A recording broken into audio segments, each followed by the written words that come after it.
ঠিক কিনা কন? ছেলের জন্য, মেয়ের জন্য, সন্তানের জন্য সব চাইতে বড় পীর কে? বাপ মা। এটা ভালো করে মনে রাখতে হবে। আপনার মৌলানা সাহেবদের দোয়া, পীর সাহেবদের দোয়া কবুল হতেও পারে, নাও হতে পারে, 50-50 সম্ভাবনাও আছে, আবার সম্ভাবনা নাই। কিন্তু মা বাবার দোয়া কবুল হবে 100% সিউরিটি রয়েছে। রাসূলুল্লাহ বলেছেন 3 জনের দোয়া কবুল হবে, মুস্তাজাবুদ দাওয়াত। কয়জনের দোয়া কবুল হবে? আল্লাহ রাব্বুল আলামিনের হাবিব বলেন 3 জনের দোয়া কবুল হবে আল্লাহর দরবারে।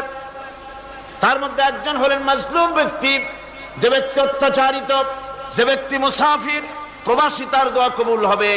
আর মা বাপ যদি সন্তানের জন্য দোয়া করে, ওই দোয়া আল্লাহ রাব্বুল আলামিনের দরবারে মঞ্জুর হয়ে যায়।